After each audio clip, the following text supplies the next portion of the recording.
I mean, ladies and gentlemen, welcome to the non-Christmas podcast. It's not a Christmas podcast, but Steve had stopped me from putting up some Christmas cheer in the background. Keep one of them on. It's the 12th. All right. Well, look how nice this is. It's also December, Steve. We should figure out when we're doing our Christmas episode, Tanner. Yeah. And by the way, I got to start planning your gift. You're not giving me anything. No, I'm giving you it. I'm going to make sure we're partnered. No, I'm not accepting a gift from you this year. I didn't have a gift last year. No, dude, you don't even realize how well Joby has performed. I do realize it. I'm against. I have an idea. The gift. I will get Tevis. Tevis can get my gift, and you and Roy can exchange gifts. Oh, so we just go back and forth. It's got to be a circle. Steve, I'll get you a gift. I know what to get you. You're not getting me. We'll figure it out. No, we'll figure it out because I think Chris is going to win in terms of the performance, and so he gets to choose, right? I don't think he'll be participating this year. Chris can't participate. He can't participate. It's not like he's going to give SoFi to anybody. Doesn't matter. Yeah, but I don't think he can talk about stocks right now. He can't associate with us. Yeah. All right, fine. I'm not trying to get in trouble. Is it just the four of us? Just the three of us. Roy's not coming. No, I mean for the Christmas thing. Yeah. Or is there anybody else? We think Roy is sick. Well, I don't think we think that. I think he messaged us, but he's sick. He might show up if he's feeling better, but most likely he's down for the count tonight. But yeah, I just checked. Joby, even though it's had some rough performance recently, it's still up 80%. Uh-huh. What did yours do? Check. What did you give? I gave lemonade. Did you really? Yeah. All right, that might have been fine. All right, whatever. What's it at? 109%. Who cares? Oh, that's interesting. Who cares? No one can. It's 29% is a rounding error, dude. Check Unity this year. Kind of curious. This is what you gave me last year. Yeah. 134%. Sorry, 138. I don't even know why I Bro, if I gave you Unity. Sorry, no. That was it was wrong. It was 83%. Oh. 83% is still it's no Joby, yes, but it's outperforming Joby. But all right. Yeah, we need to okay, so it's going to be the four of us. Was it just five of us last time? Yeah, it was 5 total. Okay. There's a company you guys should look at. It's called QXO. That's what he's giving us. That's what Steve is going to give somebody for Christmas. I guarantee you. I'll put a side bet on it right now. Make a prediction market. Look at his laugh, man. Look at his smile. He knows it's true. I wasn't even thinking that, but that was a good idea. Tevis, I might gift you Nebius. Who knows? I already own it, bro. I can still give it to you. You can't. I have to. So I have to own it, and you can't own it. Steve owns everything. No, that's not. No. The only rule is you have to own what you are giving. That's the only rule. But like, if I get paired up with Steve, a minimum of $1,000. You can't just like buy it one share to give me however many shares. I would buy $1,000 of Joby to give it to you. So malicious, man. And I'd have $1,800 at the end of the year. I don't know. What are you complaining about? It's so out of pocket. What the fuck did I do to you, bro? We were friends. I'm making you money, dude. Okay, Steve, if I get paired up with you, immediately shift 4. That's the only company I know that you don't have that deserves to be in your portfolio. So just so you're aware, that's what's coming your way if we get paired up. Cool? I don't really have a choice in the matter. That or Chime, I guess. I could give you Chime too. This guy's a menace, man. Like me and Steve are gonna be hoping we don't get Tanner. 100%. Okay, so when do we want to do the actual show? There's how many Fridays are there before from now? We can do it next week or the week after. So we can't do it the week after because the week after is Boxing Day. Thank you, Jonathan. Appreciate you so much. I will be adding QXO to the community port. I can't add it to my personal portfolio. Well, hold on. Tevis, what did you say? It's Boxing Day? Well, correct, because today is the 12th. Next Friday is the 19th. So we should do like a Christmas episode, whatever. And then the Friday after that is the 26th, Boxing Day. And then the one after that is the 2nd of January. Yeah. I'm asking, what is Boxing Day? The 26th? Day after Christmas. But what does that mean? What? Boxing Day. What does that mean? Do you guys not have it in the US? I have no freaking clue what you're talking about. Do you guys not know what Boxing Day is? No, you just made me think that's when Jake Paul is fighting freaking Joshua, but I know it's not. It's a lot of people I think are confused. So it's like no, okay. It's a holiday that's celebrated after Christmas Day, and the idea why not just celebrate Christmas Day? Well, the idea behind it was to donate gifts to those in need, but it's become like a big like sales day. It's become like it's like a Black Friday after Christmas. Yeah, pretty much.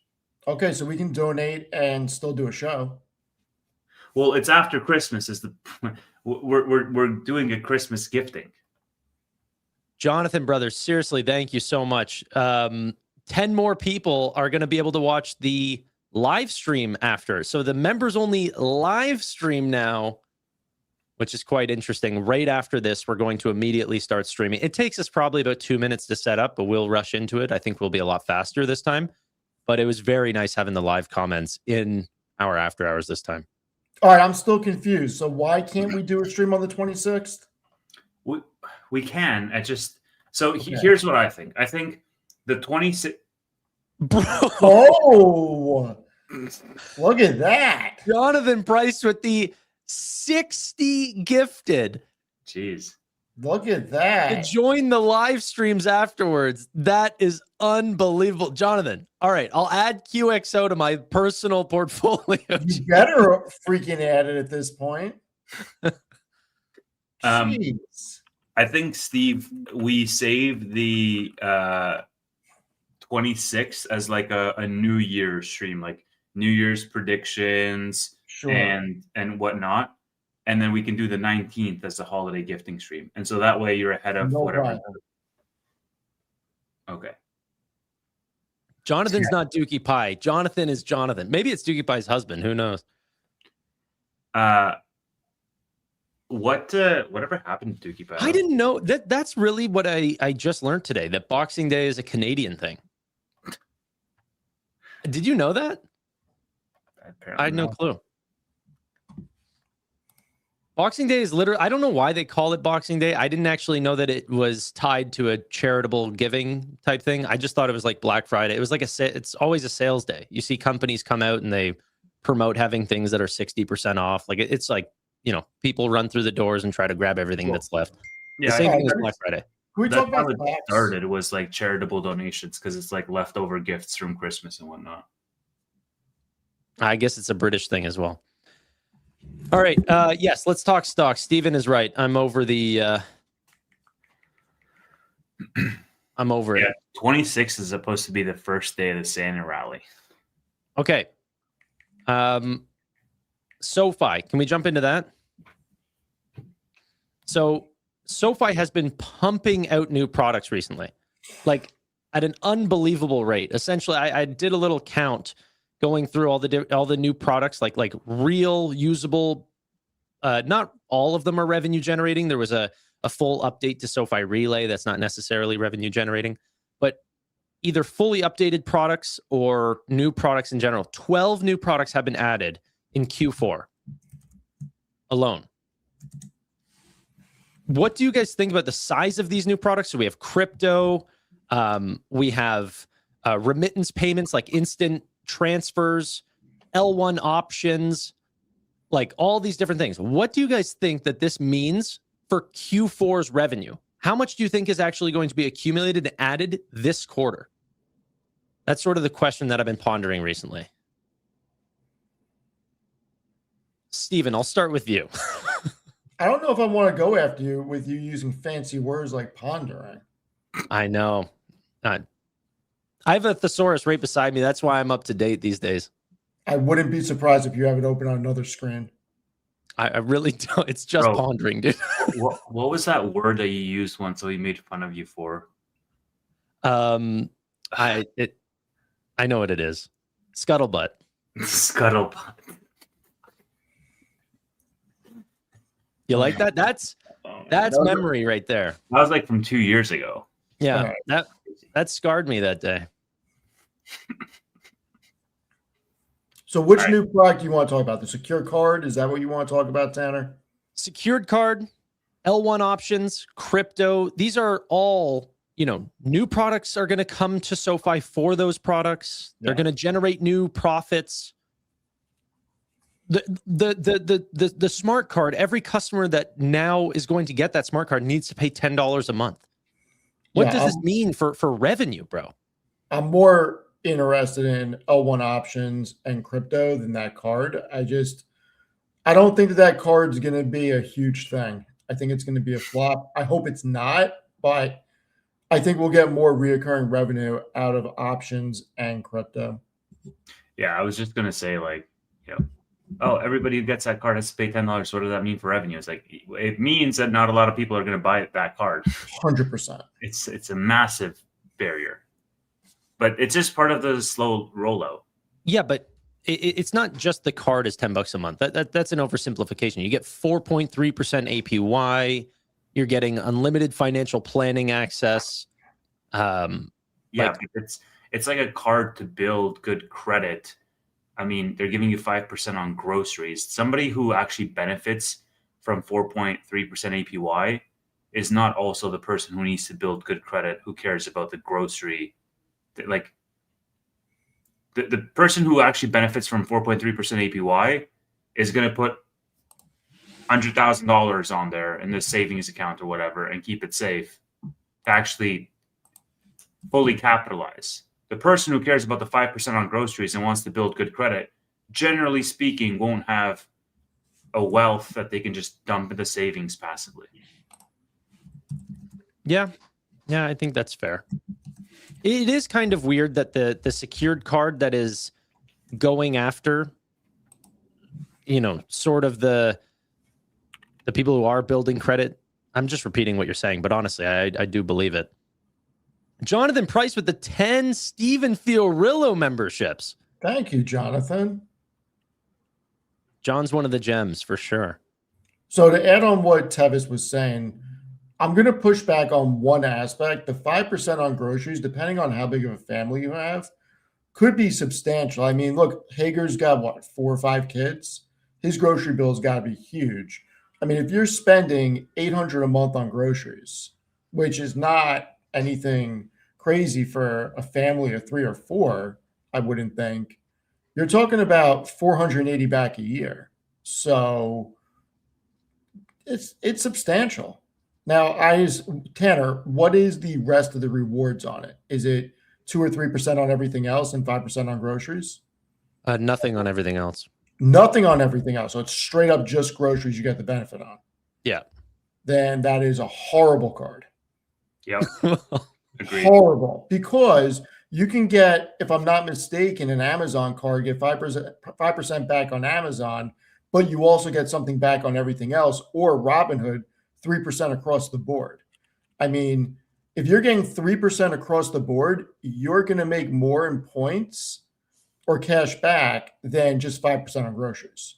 Yeah. Thank you, That's John. a net loss right there. Like, that's not interesting. Yeah, another 10 gifted to Tevis. Yeah, thank you so much.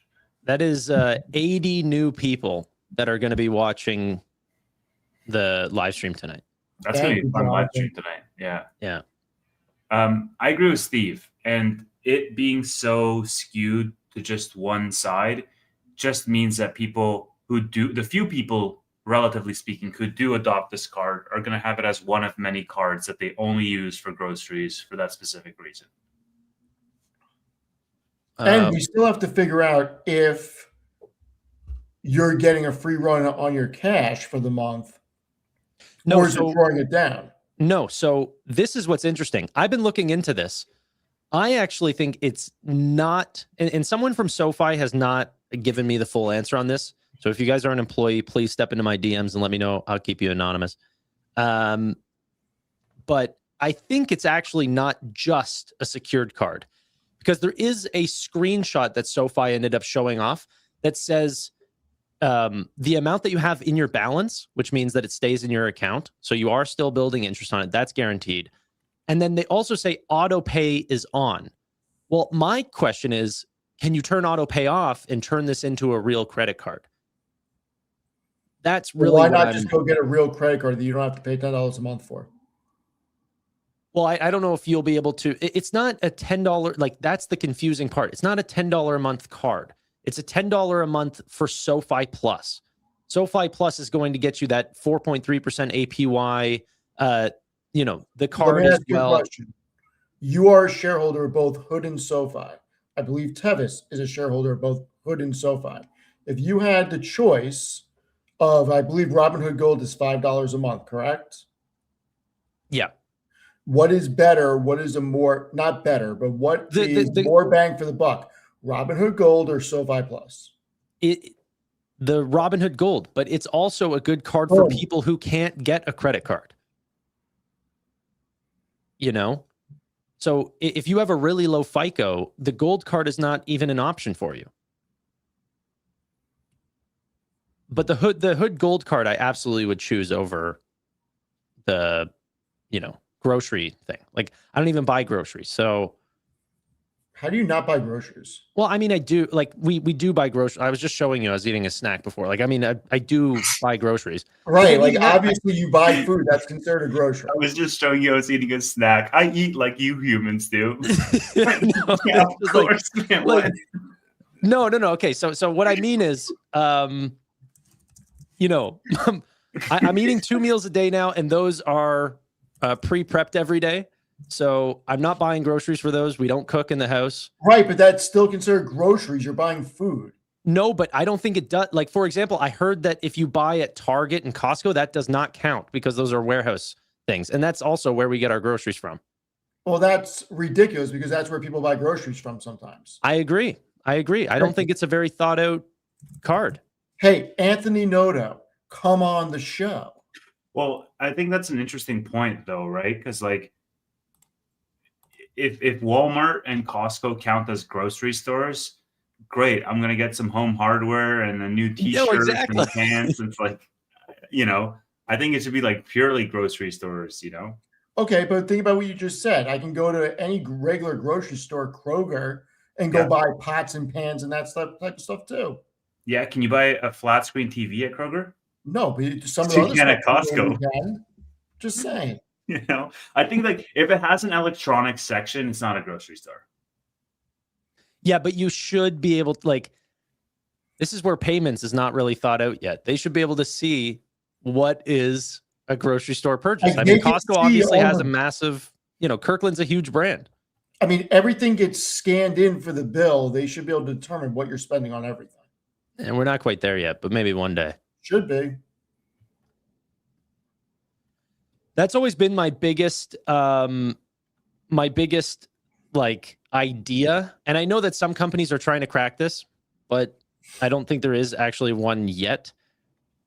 But for the people who have a bunch of credit cards, like a 3% cash back, a 5% cash back, you know, high points for traveling and everything, depending on what you tap, you should just have like your phone tap this thing, it understand what the transaction is, and then choose the card that has the highest rewards. When do we get that? When does that come out? Because then you wouldn't need to, oh, you know what, I got to get my 5% card for groceries and all these sort of things. I just don't think that this is a product that's going to benefit us the way other areas would. So it's not interesting. Yeah, Costco doesn't count as grocery. Yeah. And I'd argue that it should because people spend more money at Costco than regular grocery stores on actual food.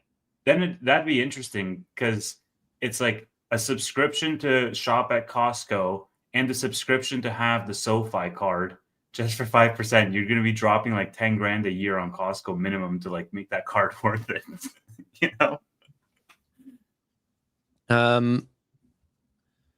Okay, so I asked ChatGPT what the annual spend in the United States for groceries was, and they said on average it's between $6,000 to $8,000 a year. So you're roughly returning $300 to $400 a year by spending $120. Okay, if you now, do all of it on that card and if all of it is eligible. and now ask it, what is the average spend on a credit card per year? It's going to be significantly higher. Obviously, it's going to be significantly higher. Like, how much do people put on a credit card a month? And then think about when you put 3% cash back on the entire nut from Robinhood. I mean, it's actually not much higher than you'd think. Essentially 9,000 to 11,000 per year of credit card purchases. I'm not Depending buying, on the credit card group. at all. There's That's like no double. way no way. It's almost double, like 6 to 11. Sorry, 6 to 8 versus 9 to 11. Yeah, so like 50% more. This is the average person, Steve. You know, I'm just saying that I think most people use their credit cards for everything. From electric. but bills to what's the everything else. average income in the United States? I'm just thinking about what the average monthly bills are for most people. What do you think that is? Yeah, but you're not putting your rent on a credit card, dude. No, not rent, but you. $1,200 a Well, month. hold on. Cell phone bill, Okay, keep electric, going. cell phone bill, electric, gas, Sure. groceries. If you have a car payment, you have insurance. You know, it's so There's a lot funny. of things that you wouldn't think of. That adds up. I asked it, what's the average income in the United States? And it said, average annual salary for workers in the United States is often cited as, between 59,000 to 65,000 per year. And the source that they gave me was a 2024 article from SoFi. They know what we're talking about here. All right. So even if it's $1,100, you're talking about people that are making $60,000 putting a fifth of that on credit cards. I think that's fine. right? Even if it's $1,100 at 3%, they're getting back $396. So I guess if you're spending $800, I mean that just doesn't make sense to me because $800 for groceries in a month, and then we're saying that people are only putting another $300 on a credit card. That doesn't make sense. Yeah, but that is, by the way, without adding on the benefits of everything else that comes for SoFi Plus, which now also you have to think they can ramp up those benefits if they're making $10 a month. Like, so, the new 5% cash back, you get 2% match on recurring IRA contributions and a 1% match on recurring deposits made through SoFi Invest. So those are all additional amounts. The amount of money that you're putting through, Steve, would absolutely pay that back. Plus 4.3% APY. You're getting, what else? You get $1,000 mortgage discount if you're a SoFi member. $400 equity loan discount. Like immediately, that's paying for multiple years if you take out one loan with SoFi. Discount rates on student loans, rate discounts for personal loans. You get all these random stuff like, preferred IPO access or 40% off CNBC Plus, stuff like that. Dude, what is this target demographic, man? Like, can you please break out the user persona for me of somebody who's like, oh yeah, my biggest pain point is 5% on groceries, but I also want CNBC access and I want IPO access. Like, those are not the same person.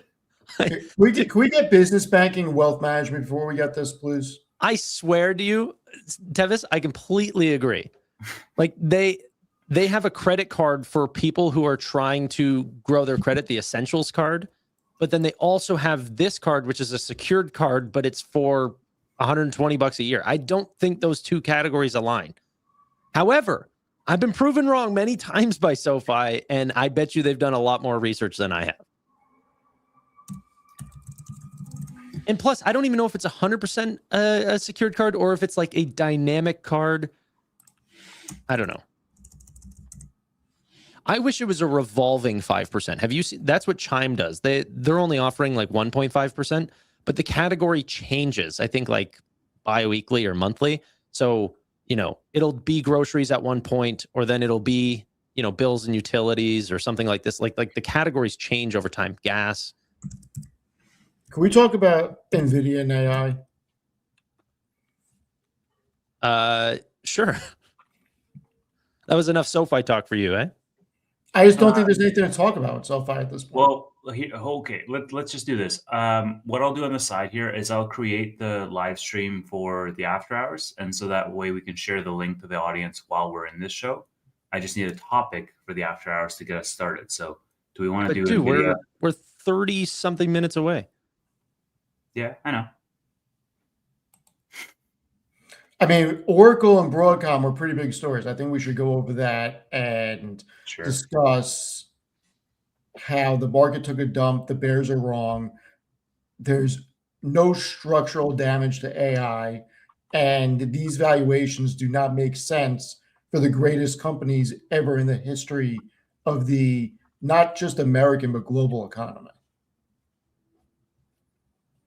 I think that you know, it definitely was a stark contrast seeing the growth that NVIDIA is able to put up, and then the growth that Palantir is able to put up, and then one is being priced at 420 times PE or 430, and then a company in a, you know, sort of benefiting from the same idea that AI is extremely bullish is getting 1/10 the multiple. I think that that's crazy. Not Broadcom and Oracle, but they are still in adjacent spaces. But I still think it's crazy that Palantir and NVIDIA can trade so differently. Palantir is very overvalued. There's no question about that. There's a lot of companies that got nosebleed valuations, and that happens in every market. But unlike Palantir, there are companies like Oklo and SMR that did not make any sense. At least you can make some type of an argument for Palantir. The problem is that one thing went right and two things went wrong this week. You had a Fed that came out. We got really good economic data out of their report. You had a dovish Powell cut, and then you had Oracle add $15 billion in debt. Their free cash flow went more to the negative, and Citi analysts came out and said that they are now expected to add 20 to 30 billion in debt a year for the next 3 years for the build out. Then you got Broadcom coming out, and Hock Tan on the earnings call makes a comment about how maybe things are going to get delayed. Maybe they're not. So Oracle and Broadcom have nothing to do with NVIDIA, Microsoft, Amazon, Alphabet, Meta, nothing to do with them. I mean, if anything, Oracle's earnings call showed us that $592 billion in RPO. There is so much demand for their multi-cloud that this is a train that keeps on going.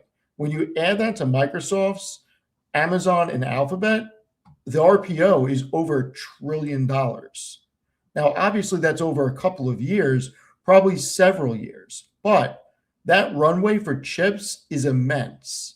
And NVIDIA, if anything, should have been up on that earnings call. Yet it got taken down because the AI bears come out and want to try to make a narrative that they are so wrong on that why are we going to take the word of these bears that are shook of their own shadow over the greatest companies and the greatest CEOs in the history of business? I mean, if this was just Zuckerberg, keep going on the metaverse, I completely understand.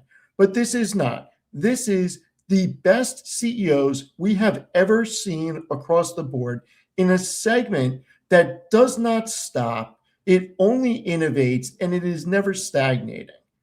and we want to say that AI is a bubble, it is the most ridiculous thing I've heard in a year. Yeah, it feels as though this market is just looking for reasons to sell stuff off. The fear and greed index, I mean, dipped back into fear territory. And every single week, the flimsiest excuses get big pullbacks across the board.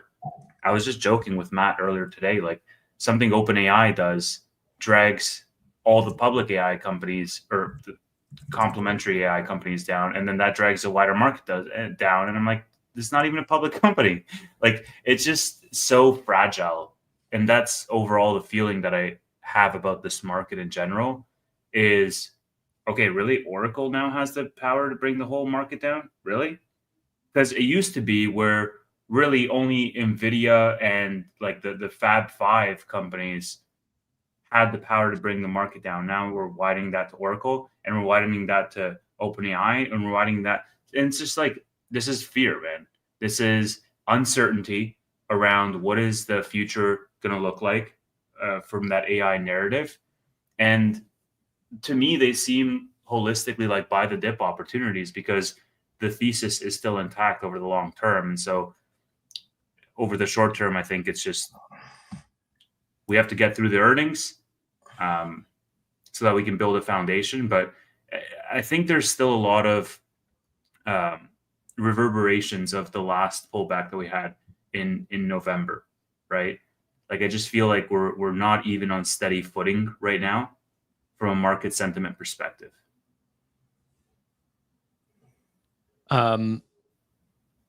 What's it called? So,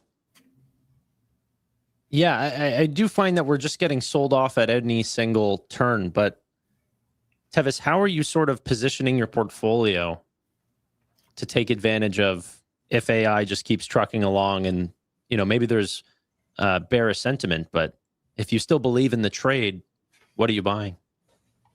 I mean, Nebius is 18% of my portfolio.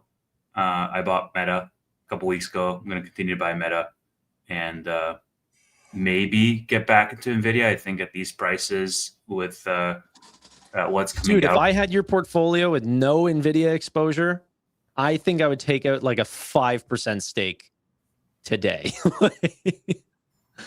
Like, I don't see how that works out poorly for Tevis exclusively. I'm not talking to the rest of the audience, specifically Tevis.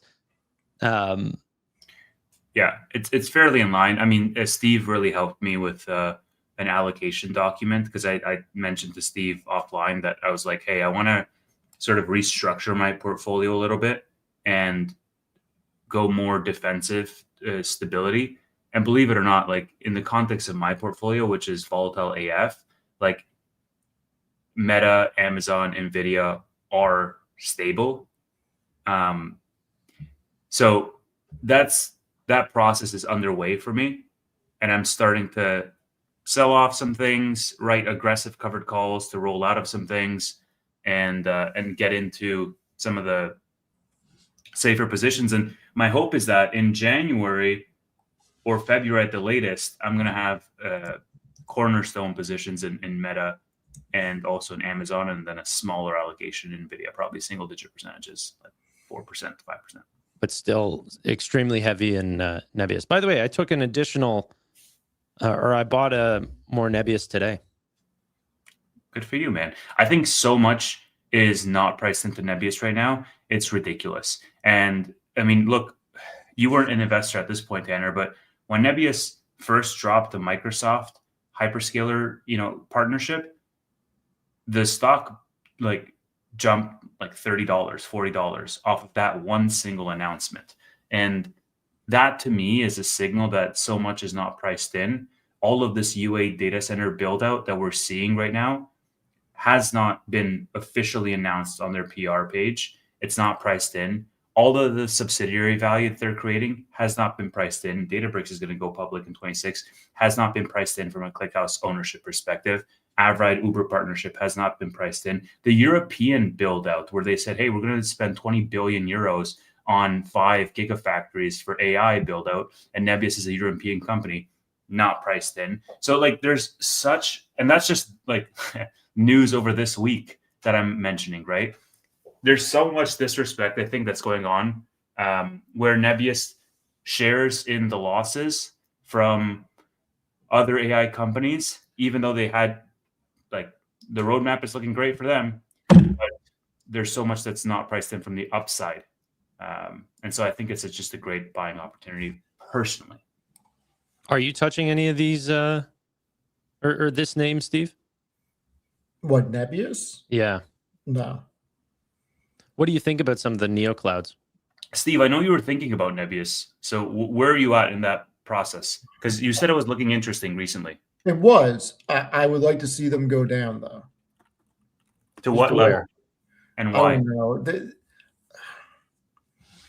I don't know. There's just something about it where I'm more on the line at this point of what's going to be the easier play for me to make money. And when I say this, this is me, nobody else. But when I look at where Nvidia is trading and them putting up 65 billion next quarter, which there's no way they're not doing, and then getting China revenue back next year, and have Ruben come out and seeing what all the RPO numbers now that we see it out of Q3, you can make more in a CoreWeave or a Nebius. There's no question about that. But the easier money, in my opinion, is in NVIDIA. And I'm looking for easy money, not hard money at this point. And I don't think that if we get a downturn, NVIDIA goes down nearly as much as a CoreWeave or a Nebius. So I'd rather take the easy road and just be an NVIDIA, Amazon, Meta, Microsoft, because I just think that they're just going to keep getting bigger. Sure. I mean, that's fair, but that's also a cop-out, dude, because you own like 50 positions and you are also exposed into riskier AI plays. So, well, what riskier AI plays? I mean, you tell me. I don't know your full You profile. said, but no, but you're saying that I'm exposed to riskier AI plays. What are they? Like, Well, I mean, not non-NVIDIA AI plays, right? Well, like Salesforce, that's an absolute cash machine. That's Don't not. do you own No, Oracle? I mean, Do I own Oracle? No. Palantir could be on that list. I thought you did. Yeah, but I own Palantir at such a low number. It doesn't. Palantir could go to 80. It doesn't matter. It's still an 8x. It does matter. No, it doesn't. It's You know still what? an 8x. I'm not a big fan of people saying this. The price that you could exit at, if it was to get cut in half, that is your risk. Hold on. My average in Palantir is like 11. That doesn't matter. Yes, it does. It does not matter. Like $11. If I don't want to sell because I think in 10 years it's going to be bigger and it goes down to 50, I'm still up 400%. I could give a shit. Honestly, that argument doesn't make sense because the price you could exit out today. But I don't want to exit out today. I know, but let me get a sentence out. I don't need to exit out today. Let me get a sentence out. The market value that you have today is what you should be looking at. Your cost basis does not matter. Okay. Your market value, sorry, your book value does not matter. Your market value is what matters. If that gets cut in half, you are losing half of your market value. You could take that out today. So if you risk by saying, oh, you know what, I bought so many years ago. So like, that's like saying Warren Buffett, Coca-Cola could go down to $3 because I've held it since 1970s. No, dude, his value in Coca-Cola is what it's held to today. It cannot get cut in half. That would be devastation. At some point, Palantir is likely, with the way that the market looks like it's going to go in the future, Palantir could become $1 trillion company for no reason. I know, but dude, that's not what Tevis is saying. He's saying that is still a riskier name. It's got a 430 PE on it. So I'm not saying the valuation makes sense. This company should be at 50 or 60 bucks. I'm the first one to say that. Okay. And I've continuously said that. But that doesn't mean that after it falls, if it falls, it isn't going to go back up at some point. And I still have such a small cost basis and long-term gains at that cost basis. It doesn't make sense for me to exit if I don't have to. I think all I'm trying to say is if you're doing risk adjusted, you're looking for risk adjusted returns. You can't say, oh, well, I know I'm holding on to a risky name, but that doesn't count because I bought it years ago. So I think when you have the type of profit margin I have built in, it's not risky. So just to sort of jump in. I think what Tanner's trying to say, Steve, is like he's looking at the compound annual growth of the duration of time that you held it, and saying that, if I understand correctly, if Palantir cuts half or 70% of the value, or let's say a better example, if Coca-Cola goes back to $3 for Buffett, he doesn't make the 10,000% that he had holding it. He makes from his cost basis up to $3, and so from a or every day that you look at your portfolio, or a lot of people do year-to-date returns. Like some people just set their portfolio at a certain time. That's how you need to be playing your portfolio. So although you might have bought an even lower, if you were to say, okay, well, I could sell that and go and buy something that is like Nebius, for example, that doesn't restart your risk. You're now potentially lowering your risk if you think that Nebius is a better play than Palantir. And I'm not saying it is, but just because you bought Palantir earlier doesn't make it less risky than Nebius. So at the price I'm in at it, doesn't matter where it goes. There's an opportunity cost. So, sure, Steve, I'm with you. I agree. I think what Tanner's trying to say is that if you didn't own Palantir and if you didn't own Nebius and if you just had the straight cash, I'd probably buy Nebius right here. That's what he's trying to say. You should look at all your positions, even if you hold them. No, because if I sell, I have to pay massive taxes. It's not worth it. You're not looking at it from how much my tax bill is going to be that leaves the account, when I can use my shares of Palantir for other things. There's other things that I don't want to say on this that I can use my shares for Palantir for, if you catch my drift. That's fair. And it's not just about what you're looking at it, and I promise you, you're wrong for several reasons that I will say in the after hours. Anyways, all I'm saying is that Nebius at this price is a good. It's interesting reward for me. You can't say it's interesting and then say, I'm not buying it because of valuation, and then not have a price at which you would buy it, even though it's like ridiculously undervalued. But the problem for me with Nebius is that they're not expected to generate any profitability until 2031. Now, that has nothing to do. Yeah, by the way, I don't think that's true at all. But I don't think that's true. I'm just saying what the analysts are saying. That's the consensus. Ooh, what analysts, Steve? Like, how can you still trust these analysts on the high beta names that they've been proven time and again to be drastically wrong on? If you were still trusting analysts on SoFi, you'd still think it's going to go to like $15 by now. Like, I will trust an analyst on Microsoft, and I'll trust an analyst on JP Morgan, and I'll trust an analyst on freaking Verizon or Coca-Cola. I will not trust an analyst on CoreWeave or Nebius or any of these names, because like the amount of growth that is built in and the amount of trust, execution-based trust that you have to have in management is something that the analysts don't index on at all in their numbers. So it's all about the forward growth rate. And right now, I don't know.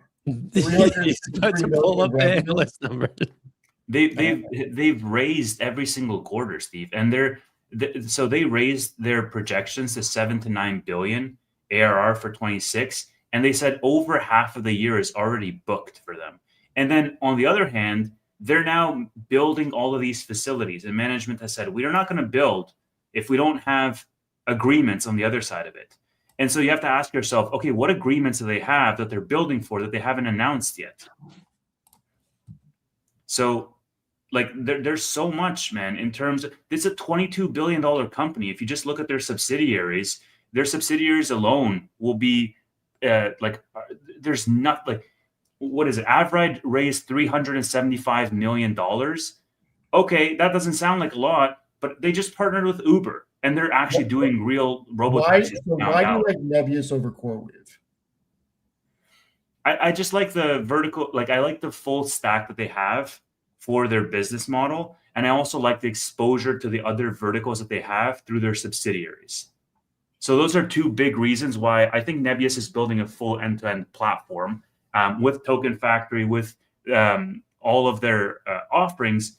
And then you account the subsidiary value, which has zero respect from the market right now. Dude, if Databricks goes public at the valuation of over $100 billion and Nebius has a stake in ClickHouse, that stake alone is going to be like so much more relative to the small market cap that Nebius is currently going off of. It's only $22 billion market cap. And they have what, like 23%, 27% of ClickHouse, something like that. They have like 83% of Avrite. It's just ridiculous, man. Like, so it's a sum of the parts thing, except all the parts are hyperscaling right now, and the core business is as well. Another thing I would, say like about their profitability. I always think it's weird with growth. Like I would not focus on the profitability, because if they wanted to be profitable tomorrow and just cut all future growth, then they would be profitable immediately. It's because they are growing at 700% that they're like, okay, well, we need to invest every dollar because we just have immediate capacity. And there was another comment in chat that I wanted to address where they said, they feel like half of these sort of hyperscaler deals and AI deals are potentially fake or are going to be canceled later on. I think Nebius is actually showing like the opposite of that. Like the $3 billion deal with Meta, they were like, the only reason why it was that small is because we just weren't confident that we could even offer them the capacity. So they're being like super conservative, and their depreciation's really conservative, and like just every part about them, I've just appreciated. And I think it's also, I don't know, the political nature or the way that they're growing in public markets, that they just don't want to overhype themselves. They're kind of doing the safe road every single time, which was the same feeling I got from SoFi early days. So yeah, I like Nebius here. And by the way, internal memos said that they're going to try to grow another 700% in 2026. It's good. Like I saw a recent interview with Mark. But how do you even compound that in your head? Like that is, you can't, and especially now. Imagine now. So how do you compound that as Tanner, and then how do you compound that as a 57-year-old analyst who AI first came about when he was already in his 50s? Like they're just it's crazy to me, man. Like people just don't understand the expansion that this business is going to have, the multiple expansion.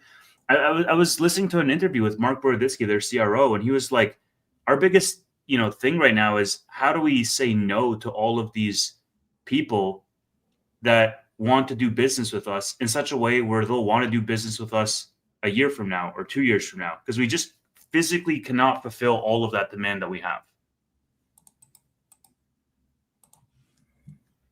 Steven, I also just saw this comment. CoreWeave's numbers look way better than Nebius's right now. Yeah, CoreWeave's debt looks way worse, though. It does look way worse. So, absolutely. Where did the mustache go, brother? Oh, I shaved it off a while ago.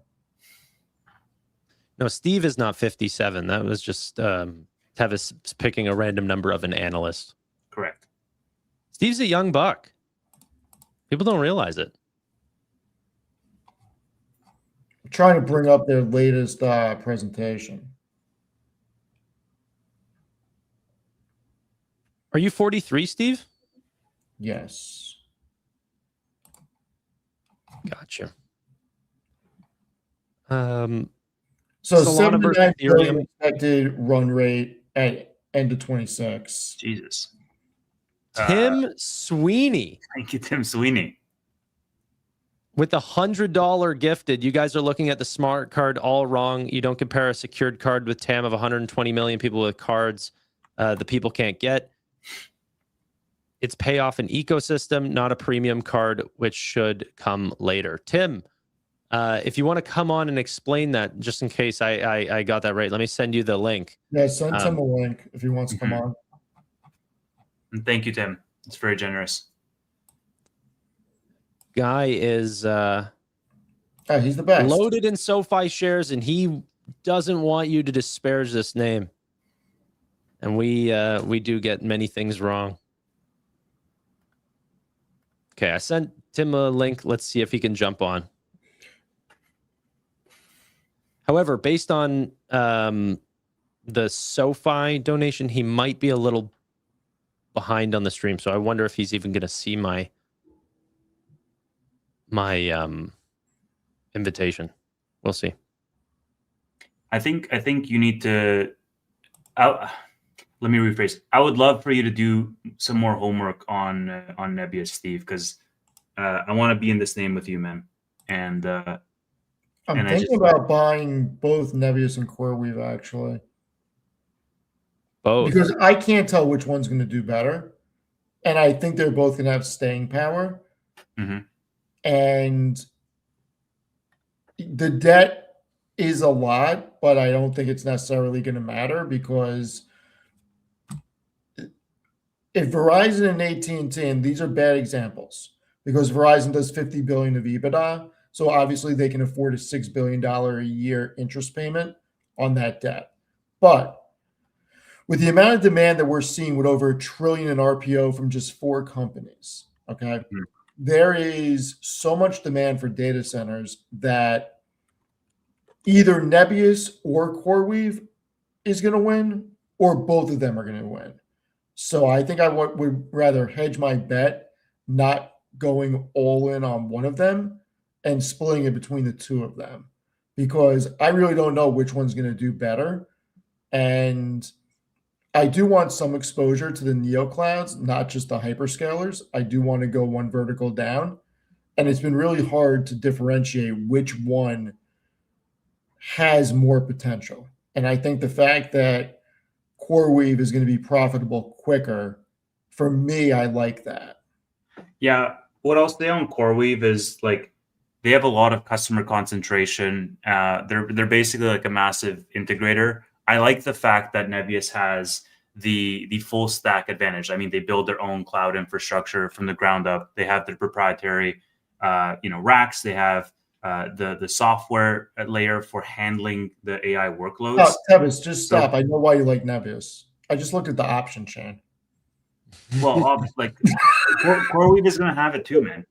Holy shit. They're incredibly high beta. Jonathan Price said, Steve, I'm 7% in Nebius and 15% in CoreWeave in my portfolio, because I was thinking the same thing. I will be trimming some of the others to get more Nebius. Yeah, look, I think they're both going to do good. And when you look at what we heard in Q3 from all these companies, AI is absolutely real. It's just going to get bigger, and we can't get enough support from a data center perspective. It's hard for me to pick a winner. That's why I own a bunch of things that are adjacent to each other. Because is there room for Microsoft, Alphabet, and Amazon to win? Of course. So there's probably room for CoreWeave and Nebius to win. I don't think it's going to be a one company takes all.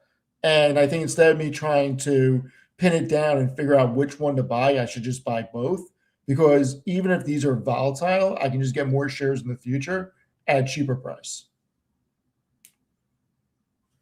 So just before we wrap up, we are being joined by the great and powerful Timothy Sweeney, who's going to give us his opinions on SoFi Smart Card. Tim, thank you so much for joining us. What's going on? Hey, you guys are killing me, really. Did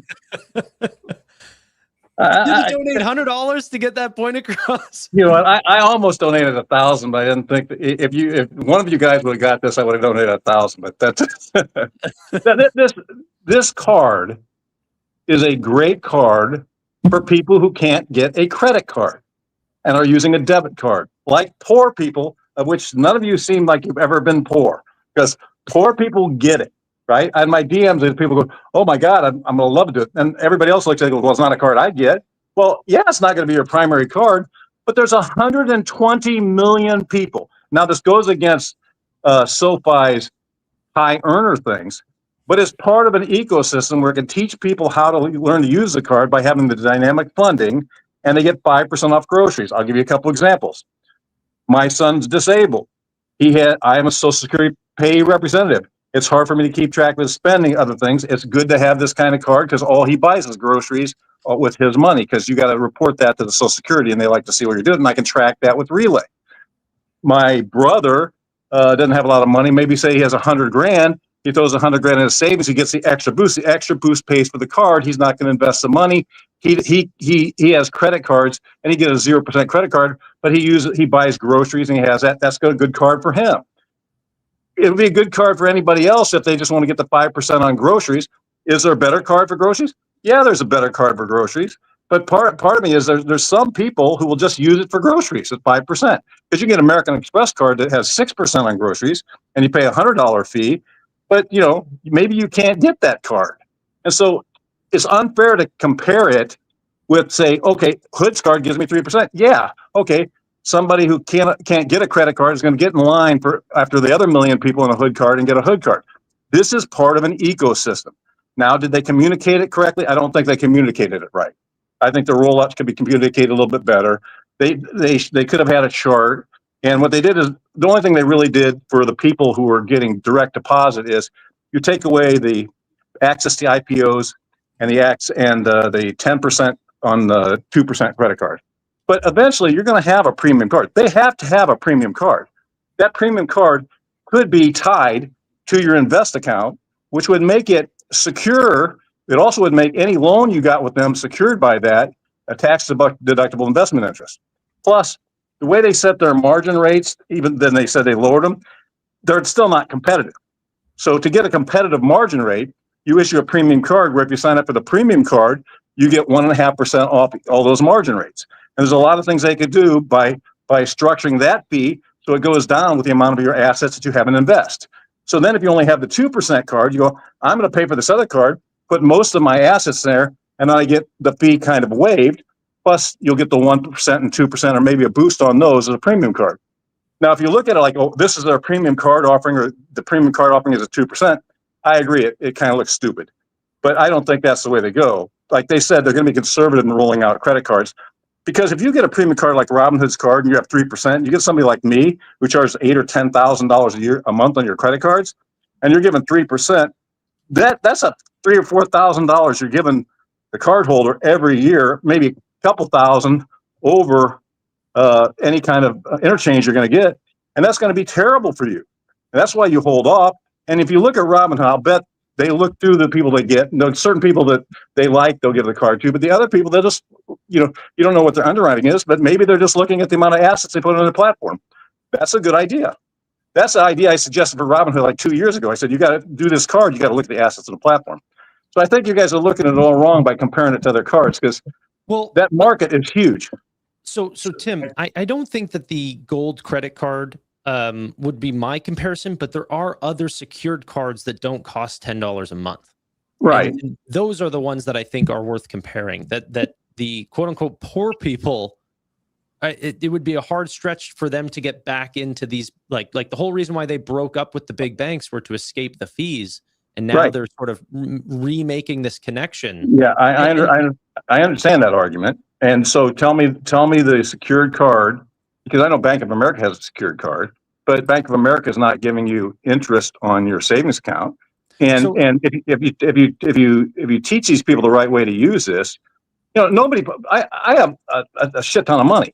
I don't have anything in my SoFi checking account. When I want to write a check or pay out of the checking account, I take it out of savings. All my money is transferred savings account. You can transfer it in an instant. And so my counter would be Chime would be the big secured card competitor, and the APY would not be a benefit to people with no savings. They're living paycheck to paycheck anyway. Yeah, that's true, but a lot of times they do have savings, right? They might have 1,000 that they keep for a rainy day or 2,000 for a rainy day, and you're not getting any interest on that. And does Chime give you free checks? You have the bank accounts with Chime, or it's just a credit card? I mean, it's a part of an ecosystem where you train people that are, the reason I'm so in favor of this is, I came from a pretty poor family, and my family doesn't manage money well. And when I sit over them and say, my brother, I sit over and said, like, do this, this, this, this. And when they finally listen to me, they figure out how to manage money. And it's a good card to keep them, have them find out that they have a credit card from a bank and they learn how to manage their money and they get some interest. Some of the other things, but from a student, but you're not looking at the whole population. What if you're a student and you get the discount on the student loan? Or what if you get and you're going to get a student loan anyway?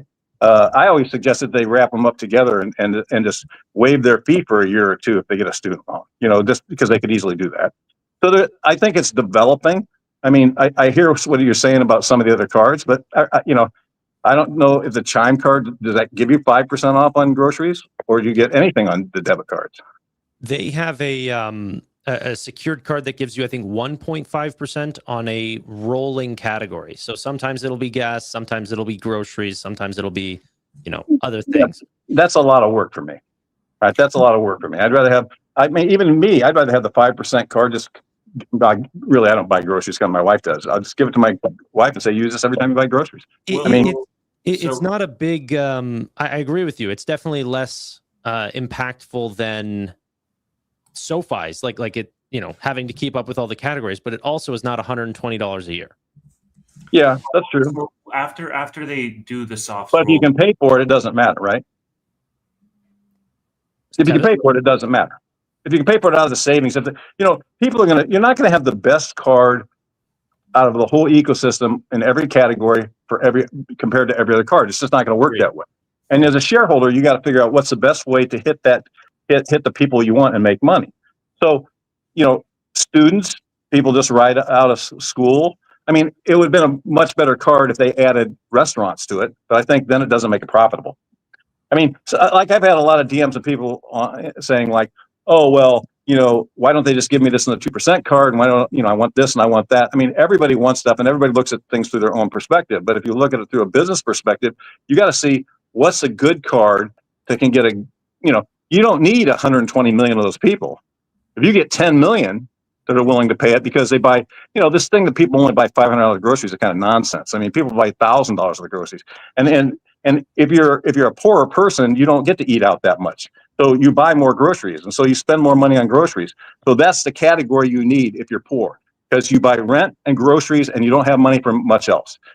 You're never going to get this stuff to be in a Costco card or Sam's or somewhere else card, because here's the thing. You can categorize this stuff as groceries on your thing, but they make so many mistakes on this stuff.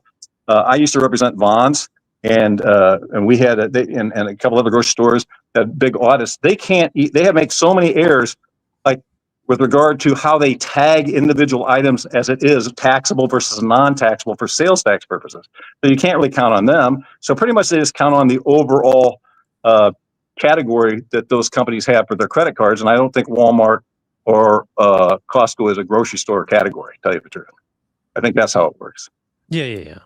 But it's not going to be. It's like there's several people who would come to me and say, "Should I get this card?" I go, "Probably not. It doesn't help you, but it does help X."